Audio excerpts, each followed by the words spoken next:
Hello guys, welcome to my channel and page.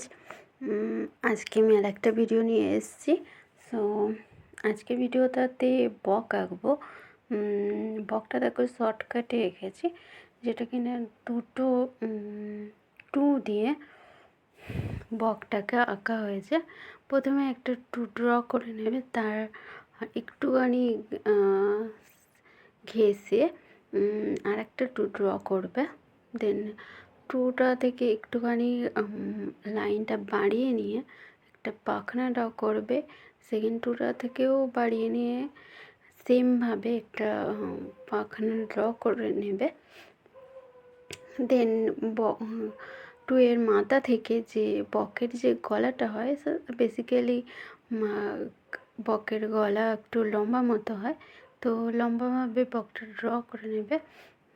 দেন মুখটা একটুখানি চুচলো মতো করে নিজেদের পছন্দ মতো বকের ঠোঁটটা এঁকে নিতে পারো। তো এইভাবে আমি বকটা ড্র করেছি। তারপরে একটুখানি পেস্টেল কালার, রেড কালারের দিয়ে আমি পাখনাটাতে একটু কালার করার চেষ্টা করেছি। আমার মনে হয় যে এই কালারটা দিলে একটু ভালো লাগবে, সেই জন্য। তো এই ছবিটাতে আছে যে একটা বক একটা ডালের ওপরে বসে আছে। তো ছবিটা কেমন হয়েছে তোমরা অবশ্যই জানিও, আর কমেন্ট করে। আর অন্যান্য ভিডিও যেটা আছে সেগুলো অবশ্যই দেখার চেষ্টা করো। আর থ্যাংক ইউ ফর ওয়াচিং। যদি কোনো কোয়েশ্চেন থাকে অবশ্যই কমেন্ট করে জানিও।